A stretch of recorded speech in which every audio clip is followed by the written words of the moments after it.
Hello Reformers and welcome back to Perisno 0.8. Now, when we left off we were doing a lot of ransom brokering. Well, not actually that much, but we have started to turn into a really nice force when it comes to actually taking prisoners. So what we're going to do is we're going to take these guys on. They have almost, well, basically half our force, and this is going to be really nice because our hired recruits and indeed our hired soldiers are starting to become hired riders.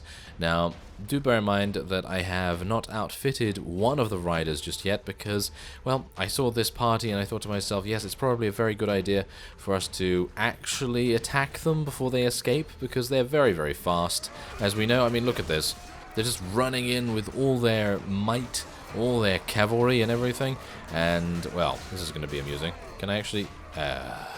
Really? Really? Come on now, Scout. Come on. Can you do a little bit better than that, please? Yeah, there we go. That's what I'm talking about. Thank you very much. Yes, exactly. Exactly. That's what we like to see. We like to, we like to see a little bit of blood. A little bit of blood, a little bit of damage being dealt here. And it's actually making me a little bit sad that none of our unconsciousness units, as I have, come to call them, are actually being a little bit useless right now. Some of them are actually knocking them unconscious, but for the most part, we're just killing them, which is kind of a shame. But yeah, I guess that's just how it goes. Do I have any? I do have some thrown weapons, but these thrown weapons are going to be absolutely useless in my opinion. As you can see, going in first person is absolutely pointless because we are playing as a giant, and that kind of, well, it kind of doesn't particularly work with this armor piece on here. So it kind of does. I mean, you can make it work. You can make it work. Okay, so let's just tell our archers just to charge in, mop up the rest of them, and then we'll see if we can... Can we just take these guys prisoner or something? Maybe. Oh, well, there we go. It wasn't actually that difficult to get them actually down, but... it did take a long time. Okay, so let's just take these and... Oh, we actually have 10. Okay, so 10 isn't actually that good, but hopefully the experience gained will be enough to, well, level some of these fellows up. As you can see, there we go, another hired rider. So we have 2 of those now, so it's probably a pretty decent idea to, outfit them in some things. So let's just see what I can... Ooh, yeah. These horses. Okay, I think what I'm going to do is I'm actually going to keep these horses at the bottom of our inventory here because, well, they are technically going to improve our speed on the main map. At least, at the very least, up to 6 horses, I believe, makes a difference. Unless they've changed that for prisoner, I wouldn't be surprised because that's usually how things go for me. Whenever I play a new mod, I'm like... but that's how this works. And then it just turns out that one of you will tell me, oh no, but they've changed that for this particular mod. So let's hopefully not have that be the case. If it is, then my bad, and I'll see what I can do about changing it. But anyway, let's move on, shall we? Alright, so we've returned back to the nearby town with the Kulan Horde. I'm going to be doing this quite a bit, but many of you have said that I should not artificially increase the progress of this series. I wasn't actually planning on doing that. I have only done that very scarcely in the past, either because obviously it is going to be a special feature, and that is just a foregone conclusion because we want to see more of the advanced features in the mod, or it's because the game has somehow screwed me over in some way. And I'm not talking about losing battles here, I'm talking about bugs and crashes and things like that, and that has ended up in me losing a huge amount of progress or something. Like, I'm talking big things, like losing 100 days or losing, an entire half of a kingdom or something like that because of some bug. That's basically the only time that I'll do that, and if I do that, then I will of course tell you, but yeah, in general, I'm not going to be doing that with any series, with the exception of special features, of course. But yeah, anyway, here we go. That's another 600. It's not really that much, but hopefully it's going to add up eventually. And I would like to head in here. Apparently the Knight of Fortune is to do with something. Now, one of you said that there's a special thing that I can apparently do that will activate him. So, yes, hopefully we're going to be able to, you know, find out whatever that is. I have no idea. I have no clue, so I don't know whether I'm going to find out or whether I'm just going to forget in time, and it's just going to be one of those things that I never experience. So if you want to, you can spoil that in the comments, no problem at all. Don't really mind, because I'm always happy to show these new things in the mod on screen, because otherwise I'm never going to show them and people will not know about them, because obviously I don't know about them. Okay, so I want to sell all the prisoners I have with me. Yeah, almost 1,000. So we made about, what is that? I don't know, 1,400 just from that small battle. Alright, so we're just about to get these guys into combat. I've been chasing them for a very long time, as you can see here. Look at that, we chased them all the way from this forest. And luckily enough, the vassals at Jumatan decided not to attack these raiders along the way. Now, let's get some hired soldiers. Just going to level up a bunch here. Oh yeah, apparently the Perisno troop line is not as good as it used to be. So thank you very much for letting me know about that, because I would have very much appreciated to use these. I mean, look at them. They actually look extremely good, even at the Perisno Maiden Ranger level. And I can only imagine what the Maiden Champion's going to be like, but apparently they are not as good as they used to be, but maybe they're still pretty powerful. So maybe that's, you know, maybe that's pretty reasonable. So yeah, before we do anything, I would like to go and customize. Yes, customize our hired riders. We can actually make them use extremely powerful armor already. And I don't even know what to select because there's so much. Oh my.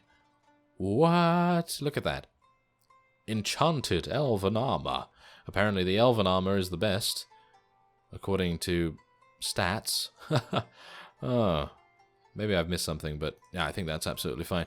Okay, so heavy headgear. Well, I don't know how he's gonna hold his head up. Yeah, that's gonna hurt, isn't it? Okay, so I think we're just gonna go for a royal enchantment, to be honest. I mean, the the head armor technically is only 10 less, and you gain, what is it? 8 HP? I mean, that's pretty decent, right? 8 HP, I think, is kind of nice. So we're going to go for that. And then footwear, I guess I can just go to the end. Yeah, it seems like going to the end of the list automatically takes you to the best item. So I'm pretty happy with that. That makes things a lot easier. I'm not entirely sure if that is intended by the mod developers, but I would imagine so. Unless it is just sorted that way by the game itself. Who knows? But I think that is rather nice. So let's see if the shields follow that logic as well. It seems like they might, but the size is certainly a little bit off here. White Dragon Pavis Shield. Oh my. Okay, I'm thinking a Lion Shield will probably be fine. Because even that weight, I don't know.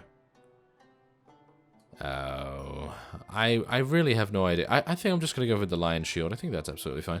And we could go for some ammunition and bows. I actually don't even know how much skill this guy has. So we're just going to go for some one-handed maces real quick, because there's no doubt going to be something amazing here. Like, for example, an armed winged mace or something. Oh, wow. Or a God of Amber mace. Probably going to use that. Thank you very much. And yeah, then we can of course select mounts. So, oh, we can actually ride cows and wolves now. Yes, that's exactly what I'm talking about. Okay, so is there any difference? Ah, yeah, there is a slight difference in selecting which mount page you actually choose. So that's nice to know. I think what I'm going to do, though, is I'm probably going to be taking one of the wolves here. Probably the young painted white wolf. That looks amazing. That literally looks amazing. Okay, so we're going to do that, and we're going to see some wolf riders in the next battle, I suppose. But there we go. That will be it for that. And now let's take a look at the stats. He actually does have power draw and power throw. He has more in throwing than he does in archery. So I think what I'm going to do, I'm probably going to give him some throwing weapons.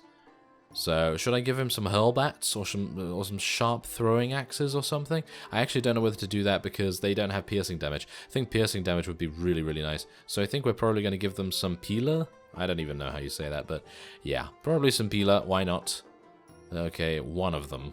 Can I only give them one? Ah, I would like to give them another one, so maybe I can just go out and then come back in. Yeah, it's probably going to refresh it. There we go. Okay, so yeah, this is going to be pretty insane. It's unfortunate that they take such a long time to level up, but, well, what can you do?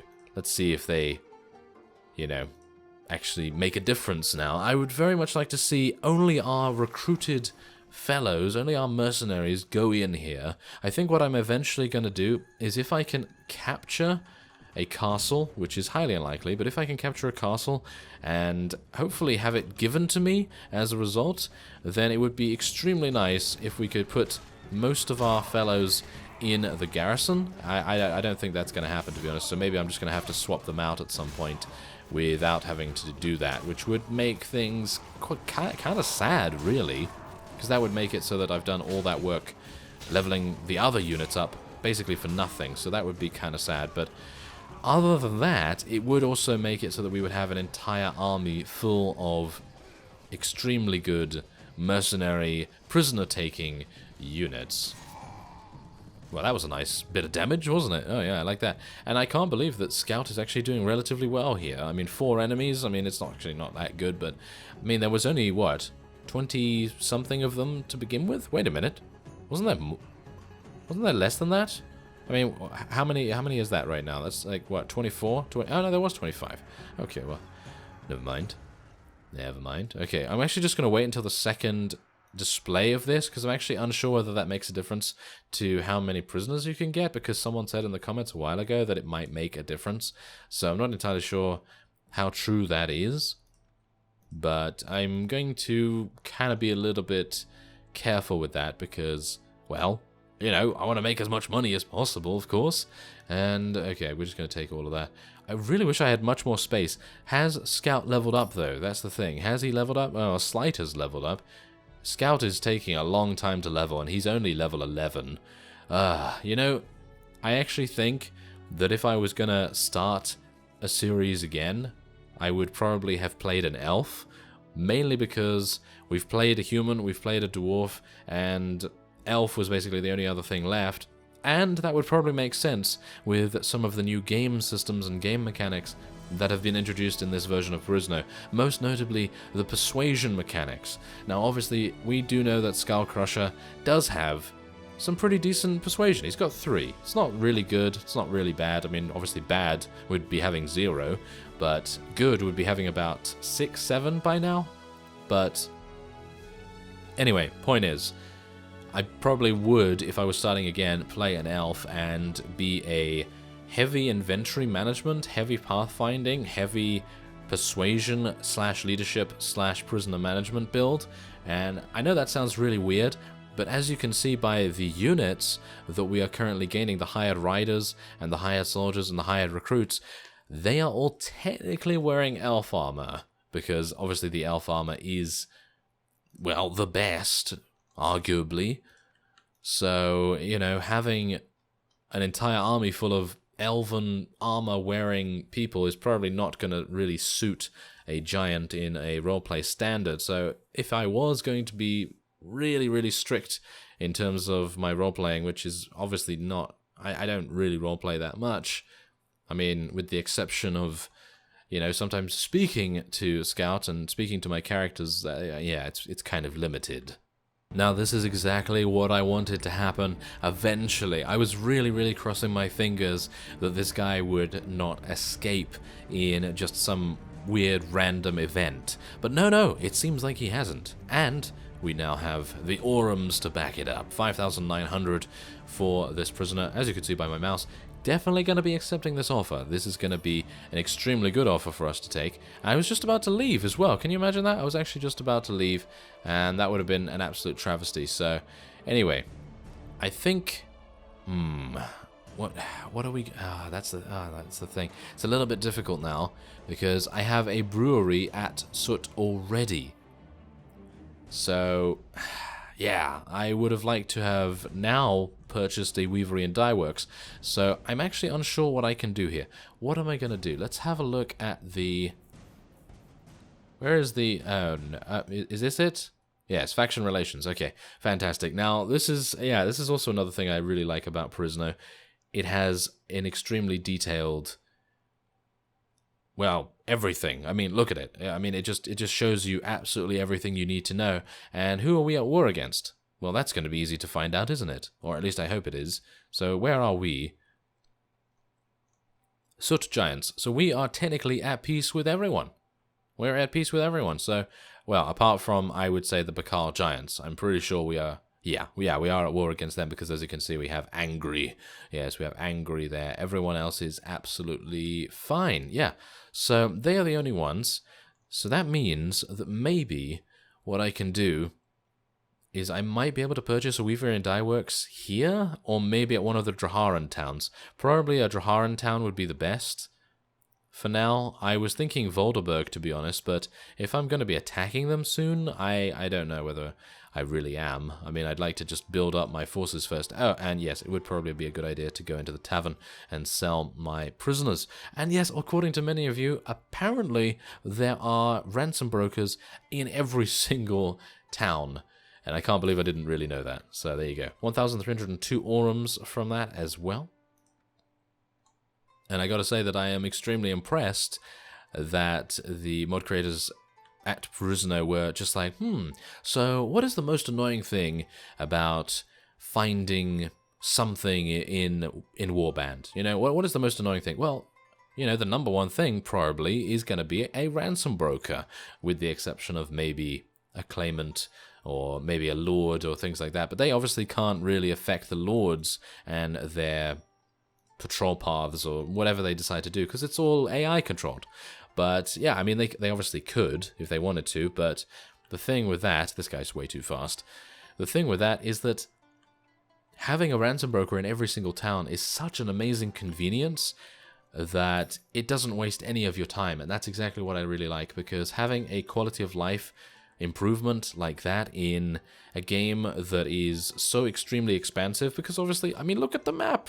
The map is huge, absolutely huge, and you don't want to be asking a traveler, yes, traveler, tell me where a ransom broker is. And you're let's say you're at Volderberg and you ask a traveler where the ransom broker is, and then he says, oh yes, I know of 2 ransom brokers in the entirety of the land.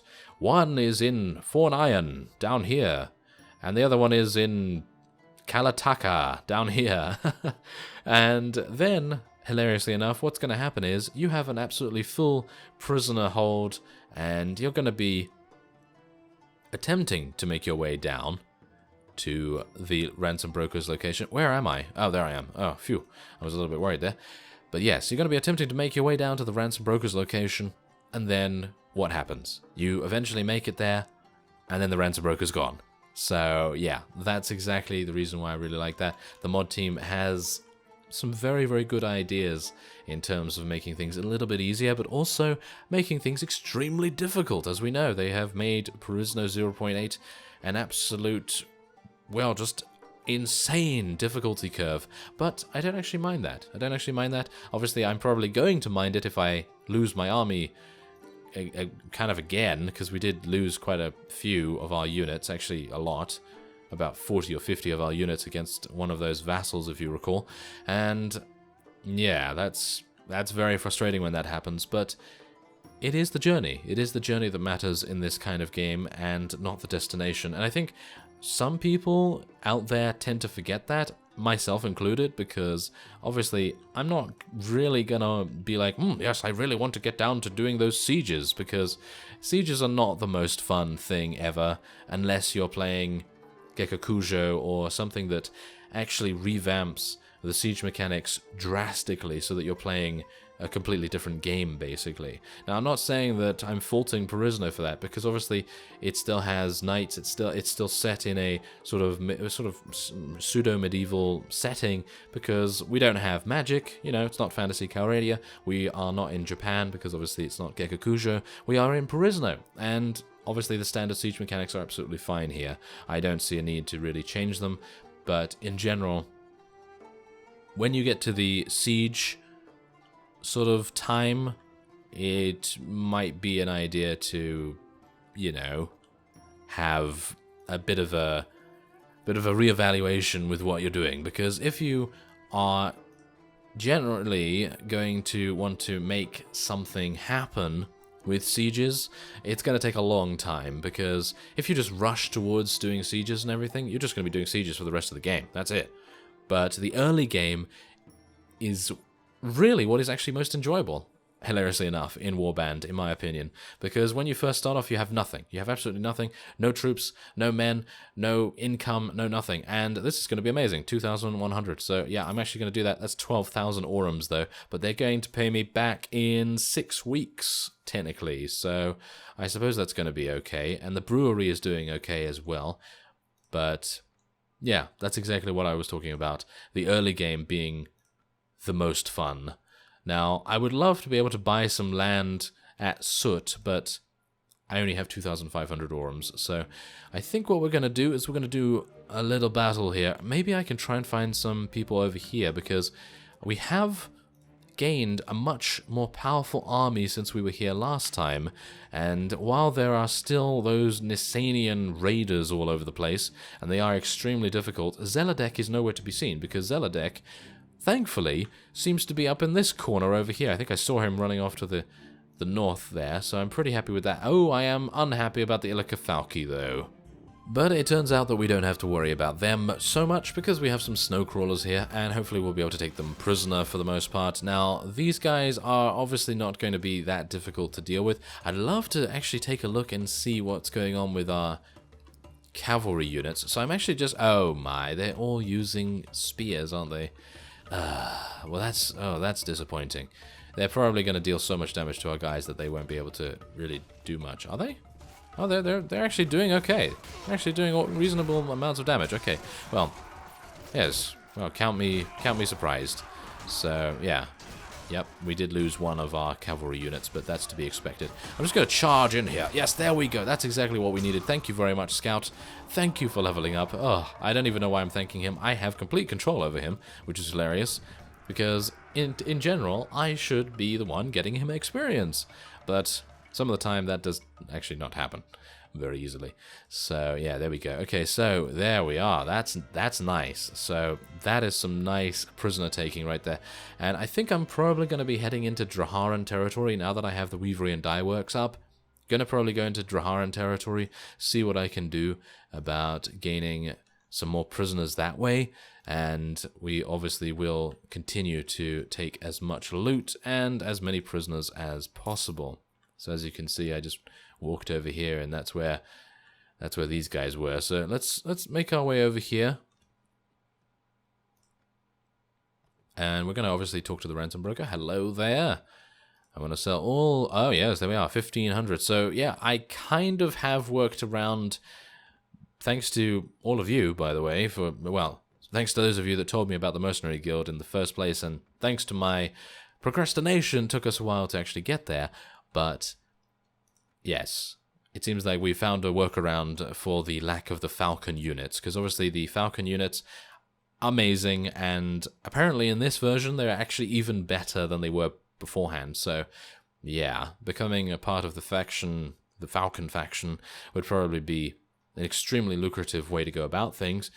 But yeah, we found a little bit of workaround for that, and I'm pretty happy with it. So hopefully I'll be able to earn a good deal of money before next time. Gonna be walking around here, I think. Maybe, yeah, look, there's a Sandwalker den right there. I might actually go over there and just see if I can kill some Sandwalkers, take them prisoner, and then just continue to build our army up. I might even go to the Mercenary Guild again and get some more recruits. I thank you very much for watching, and I will see you next time.